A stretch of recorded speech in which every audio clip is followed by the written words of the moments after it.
Mohammed Ben Sulayem's management of the FIA and the FIA's management of Formula One has come under some very heavy scrutiny this season. Their management of races has been questionable at times, their punishments for drivers have been erratic and baffling, and Ben Sulayem's management of his own organisation has been almost unbelievable at times. He has made some incredible comments about Formula One and its drivers, and now he's sick of anyone standing against him. Today, I'll check out these shocking changes that Ben Sulayem has made to the FIA, which mean he probably won't be leaving F1 for a long time, so don't go anywhere. At the start of December, it was revealed that the FIA's president, Mohammed Ben Sulayem, or MBS as he's also known, had plans to introduce new rules to the organisation, which would limit the ways its leadership can be held accountable for bad governance. A set of revisions to the statutes governing the Audit and Ethics Committees had been circulated to members to be approved at a vote of the FIA General Assembly on the 13th of December. These would ensure that any ethics complaints were overseen by the FIA President and the President of its Senate rather than the Senate itself. And they would remove the power of the Financial Auditing Committee to investigate financial issues independently. Remember, this is the same FIA President who ran on the promise of greater transparency within the FIA. The proposed changes come after 2 years of investigations by the FIA into MBS's management. While those investigations mostly petered out to nothing, what has been investigated was very worrying, but more on that later. First, let's talk about the changes to the FIA's rules, which went to vote at an assembly of the FIA Senate last Friday. The changes to the statutes concerning the Ethics and Auditing Committees each passed with about 75% approval at the FIA General Assembly in Rwanda on Friday. The incredibly controversial changes to the statutes of Formula One's governing body were described as a worrisome concentration of power, according to the head of one of its member clubs. Before the vote, Thierry Villemarque, the head of the Royal Touring Club of Belgium, expressed to FIA members his concerns about the process through which the changes had been made. He said, "It is a concentration of power that we have to be worrisome about." He said the correct interpretation of the changes was that they essentially put the president of the FIA and the president of the FIA Senate, who are allies and on the same leadership team, in control of the ethics and audit committees. Motorsport UK chairman David Richards also expressed his opposition before the vote at the FIA General Assembly in Rwanda. Richards said, "I've got reservations about a number of issues within the changes, but it's the process that I'm challenging and want to see more transparent in the future. This is not an issue about what the changes might or might not be to the rules on the Senate or the Ethics Committee. This is a fundamental debate about how governance should work within the FIA and the opportunity for proper, open debate on these matters." Neither Richards or Villemarque went as far as saying that MBS planned to abuse the changes to the Audit and Ethics Committees, but they were very concerned that the organisation no longer had an independently operating auditing or ethics committee. They were also concerned about the process that had been followed to bring the changes to vote. Both Richards and Villemarque said the FIA's Statute Review Commission had been bypassed when the rule changes were being written up, and there was no discussion about the changes before they were put to an electronic vote on the 13th of December. Villemarque emphasized that it was not mandatory for changes to pass through the Commission, so nothing illegal has happened in the process. But he added that he would seek to benchmark the new FIA statutes on ethics and audit with those of other bodies. He would then communicate the main differences we observe and then see what happens.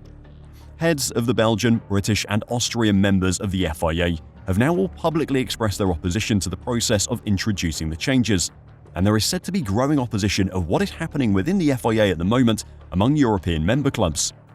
It's no great surprise that opposition to the FIA's management is growing. MBS has frequently circumnavigated his organisation's own rules during his tenure, and despite his claims that he wouldn't get overly involved in the management of various motorsport series, he has been far too involved for many people's liking. With the FIA's Financial Auditing and Ethics Committees losing their freedoms and now reporting directly to the FIA President, MBS will be free to continue running the organisation as he wishes rather than in a way that may be best for it and its motorsport series. But before I talk about why he's taken control of the FIA's Auditing and Ethics Committees, if you enjoy the content we make and want to catch some more daily F1 news, make sure to give the video a like and subscribe to F1 Reverse. Thanks a lot.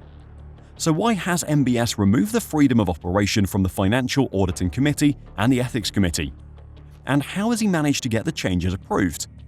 Well, an FIA spokesperson explained the changes, giving 3 reasons for them. The first was to preserve and enhance its independence by reducing the involvement of the FIA administration in its operation, and that the committee now has the powers to independently assess whether or not to launch an investigation. Critics of this point out that the new statutes mean it cannot do so without approval of the FIA president, a worrying change which puts more power into the hands of the FIA president than he had previously.